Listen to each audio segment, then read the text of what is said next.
Côte d'Ivoire, Abidjan Plateau, le mercredi 5 juin 2024, s'est tenue une conférence de presse sur le thème de l'impact de l'intelligence artificielle sur la productivité des entreprises.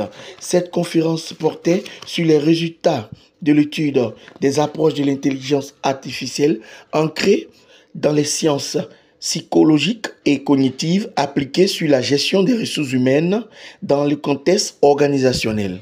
Je suis Reda Benjeloun, docteur en intelligence artificielle, président et fondateur du groupe Hightech qui évolue dans le domaine des technologies et directeur du MBA Entrepreneuriat et Innovation à l'Institut français de gestion. Il faut impérativement que le secteur privé et le secteur public s'allient pour avoir une véritable stratégie nationale d'implémentation de toutes les technologies liées à l'intelligence artificielle. La conférence de presse répond à la présentation des résultats du papier que j'ai écrit dans le cadre de mes recherches doctorales où j'ai analysé en fait la capacité prédictive des modèles liés à l'intelligence artificielle, à la régression linéaire ainsi qu'au jugement humain.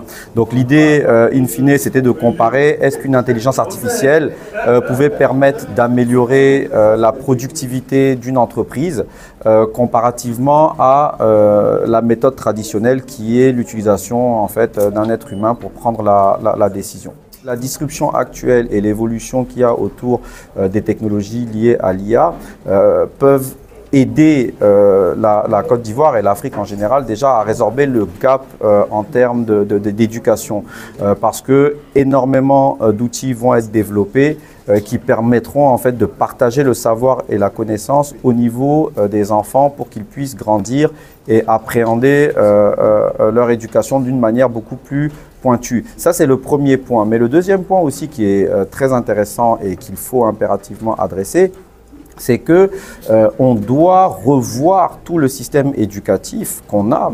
C'est ce qui se fait à l'heure actuelle aussi bien aux États-Unis que sur le continent européen, de manière à ce que justement l'éducation, le cursus scolaire puisse être adapté en fait à la révolution qui est en cours.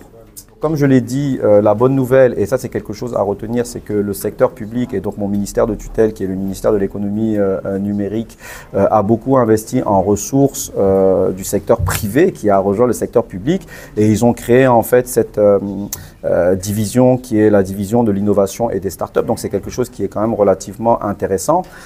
Par contre, il y a beaucoup à faire parce que on a mis des personnes, mais il y a toute une réflexion à avoir qui est en cours et il faut impérativement qu'on les encourage à aller dans la bonne direction pour avoir une véritable stratégie d'implémentation de l'IA comme cela se fait par ailleurs dans d'autres pays et dans d'autres continents. Dans le secteur privé, c'est en tâtonnement. Donc sur les 65 000 entreprises ivoiriennes, très peu sont réellement en train d'avoir une véritable stratégie d'implémentation de l'IA dans leur écosystème parce que cela appelle à des difficultés en termes de collection des data, comme on l'a dit. Il y a des difficultés à avoir accès aux data, mais il y a aussi également un problème de compétences en interne parce que pour pouvoir en fait implémenter de l'IA, encore faut-il avoir les ressources idoines en interne pour pouvoir la déployer.